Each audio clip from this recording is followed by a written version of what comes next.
Hallo meine Lieben, heute kommt der Winkelschleifer-Test. Stahlwerk gegen DeWalt. Und im Anschluss gibt es eine mega Verlosung. Viel Spaß!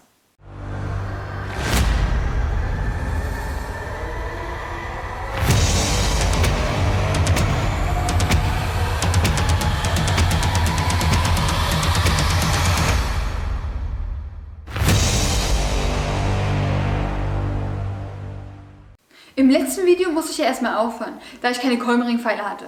Und ja, die gibt's wirklich. Ich wollte auch keine Selbstbauexperimente machen. Wenn was schief geht, dann muss ich wieder 2 Monate warten, bis ich neue Kolmeringe bekomme.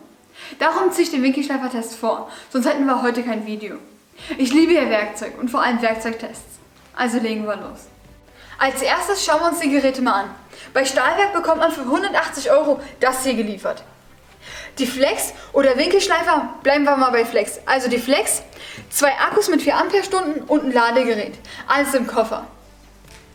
Bei DeWalt bekommt man für 160 € nur die Flex, nichts weiter. Ein Akku-Starter-Kit kostet 200 € extra. Dafür bekommt man 2 Akkus mit 5 Ampere-Stunden und ein Ladegerät.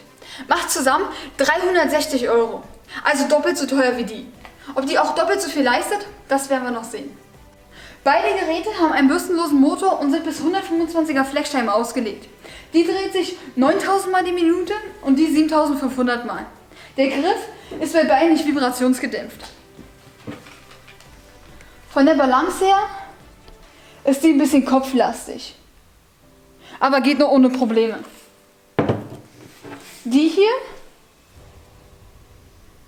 ist genauso. Das Gewicht sollte auch nicht zu hoch sein, wenn man damit länger arbeiten will. Darum habe ich meine Waage geholt, um die mal zu wiegen. Aber ohne Akku, da man ja verschiedene Akkus verwenden kann.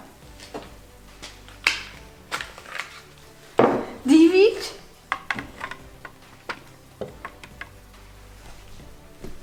1,77 Kilo.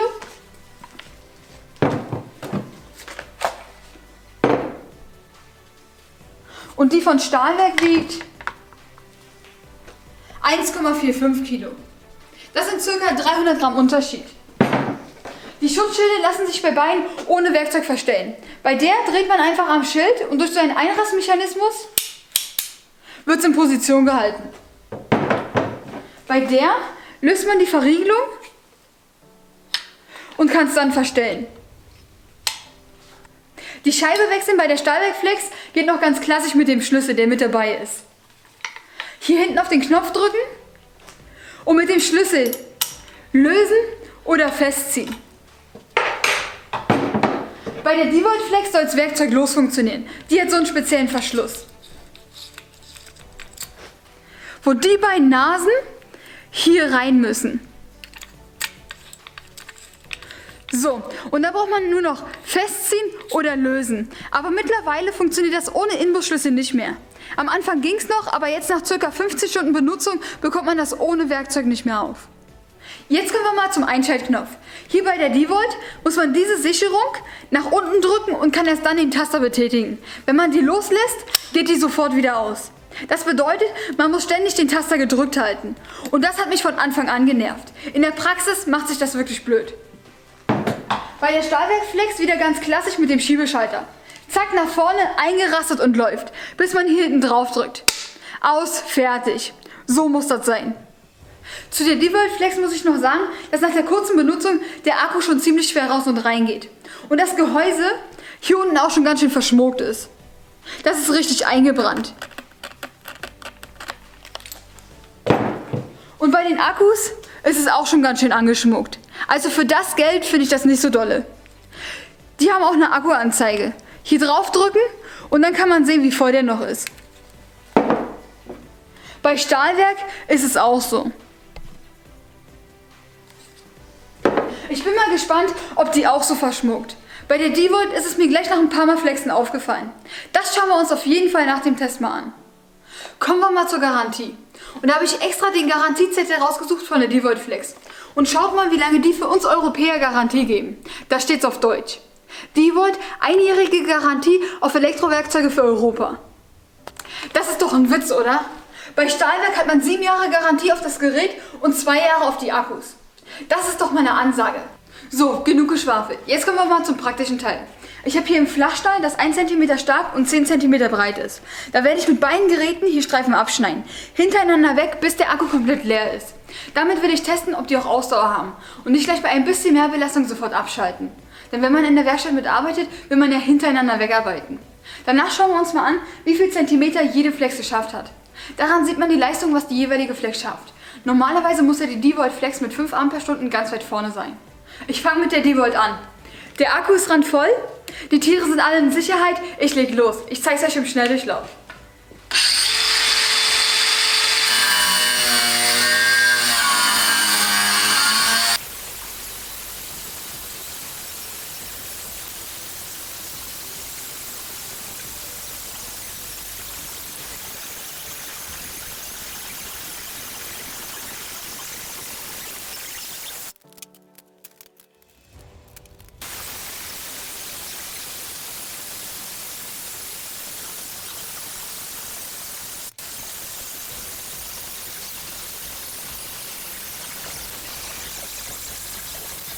So, Akku ist komplett leer. Schauen wir mal, wie viel Zentimeter ich mit der D-Volt geschafft habe.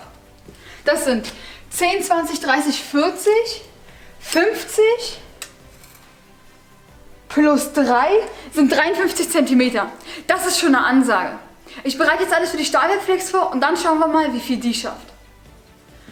Akku ist voll und los geht's.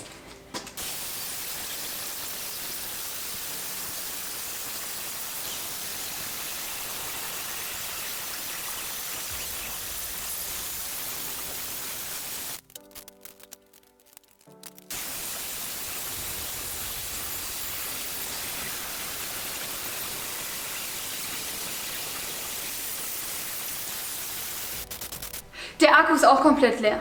Mal sehen, wie viel Zentimeter die Stahlwerkflex geschafft hat. 10, 20, 30, 40 plus 1 macht 41 Zentimeter. Nicht schlecht. Noch was Sicherheitstechnisches. Man sollte immer den Akku rausnehmen, wenn man das Blatt wechselt. Da ist man immer auf der sicheren Seite. Erstmal Respekt an beide Geräte. Die haben beide bis zum bitteren Ende ohne Probleme durchgehalten. Aber noch mehr Respekt habe ich bei der Stahlwerkflex. Die hat zwar 12 cm weniger geschafft, das entspricht aber fast genau den 20% weniger Akkuleistung. Denn der D-Volt-Akku hat ja 5 Ampere-Stunden und der hat ja nur 4 Ampere-Stunden. Das bedeutet, dass sie von der Leistung her gleich sind. Habe ich vorher nicht so erwartet. Hätte ich das mal vorher gewusst, da hätte ich mir 180 € sparen können. Und genau das ist der Grund, warum ich solche Werkzeugtests mache.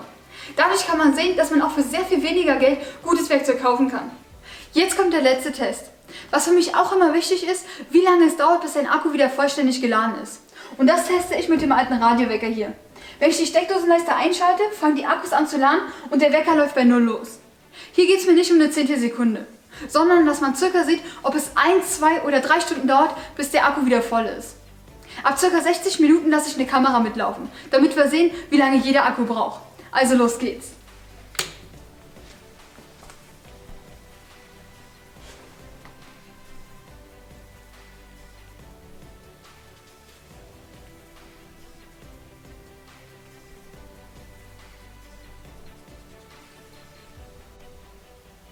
So, der D-Volt-Akku war in 1 Stunde und 21 Minuten komplett vollgeladen. Und der Stahlwerk-Akku hat nur 1 Minute länger gebraucht. Da sieht man's. Das Aufladen dauerte bei beiden fast gleich lang. Man muss natürlich dazu sagen, dass das D-Volt-Ladegerät 1 Ampere-Stunde mehr geladen hat als das von Stahlwerk. Das ist ja auch ein Schnellladegerät und schlägt sich auch im Preis nieder. Aber für 180 € weniger, da warte ich gerne ein paar Minuten länger. Dann wollten wir uns noch anschauen, ob es bei der Stahlwerk hier unten auch so verschmuckt wie bei der D-Volt. Und wie man sieht, sieht man nichts. Da wird auch in Zukunft nichts anschmucken. Denn schaut euch mal die Bauform an. Hier bei der D-Volt steht die Akkuaufnahme über 4 cm weiter raus. Und bei der Stahlwerk nicht. Und genau aus diesem Grund verschmuckt die Flex hier unten mit dem Akku. Weil die Funken den Bereich hier noch voll treffen. Das kann hier nicht passieren. Zum Schluss wollte ich euch noch was zeigen. Das sind alle Akkugeräte, die ich bei mir hier benutze. Die Flex, den Schlagschrauber, den habt ihr ja schon öfters im Video gesehen, und einen Akkuschrauber. Die sind alle aus der gleichen Akkufamilie. Das heißt, dieser Akku passt auch beim Schlagschrauber und auch beim Akkuschrauber. Sowas finde ich immer sehr wichtig. Dann hat man nur ein Akkusystem für alle Geräte, die man braucht. Mein Fazit, beide Geräte sind sehr gut, haben Power ohne Ende und man kann mit dem wirklich länger arbeiten. Da macht kein Akku schlapp wegen Überhitzung. Die D-Volt war ein bisschen schneller beim Laden, dafür ist die Stahlwerk 300 Gramm leichter. Und das Handling insgesamt fand ich von der Stahlwerk besser. Da braucht man nicht ständig den Taster gedrückt halten. Aber im Großen und Ganzen zwei ziemlich gleichwertige Maschinen. Der große Nachteil bei der D-Volt ist, dass die doppelt so viel kostet. Und deswegen hat die Stahlwerk Flex ganz klar die Nase vorn. So, kommen wir zur Verlosung. Als erstes habe ich 5-mal dieses Paket für euch. Mit 2 Tassen, 2 Schlüsselbänder, eine Toolcard und ein Cappy. Dafür schreibt mir einfach in die Kommentare #1, ohne Leerzeichen dazwischen. Das ist das zweite Paket, was in die Verlosung geht. Das beinhaltet 5 Paar Arbeitshandschuhe der Größe S bis M. Eine Magnetschale, ein Alu-Cuttermesser und ein Zolli. Das gibt's auch 5-mal. Und dafür schreibt ihr mir #2 unten in die Kommentare. Dann gibt es 3-mal diesen Lackierpistolenhalter mit Magnetfuß. Der hält wirklich an allem, was aus Eisen ist, bombenfest. Dafür schreibt ihr mir #3 in die Kommentare. Wie immer kommt das Beste zum Schluss. Da habe ich 3-mal den Magnethalter für den Schlagschrauber. Ich habe mir natürlich auch sofort einen besorgt. Ich zeige euch den mal. So sieht das Ganze aus. Finde ich super praktisch. Einfach dran machen und fertig. Die Halterung für die Schlagnüsse finde ich auch optimal. Dafür schreibt ihr mir #4 in die Kommentare. Ich wünsche allen Teilnehmern viel Glück und drücke euch die Daumen. Ich schreibe euch nochmal alles mit den Teilnahmebedingungen in die Videobeschreibung. Da findet ihr auch die Links zu den Winkelschleifern. So, das war's auch schon wieder für heute. Für mich war es heute sehr interessant. Danke fürs Zuschauen. Bis zum nächsten Mal, eure Gina.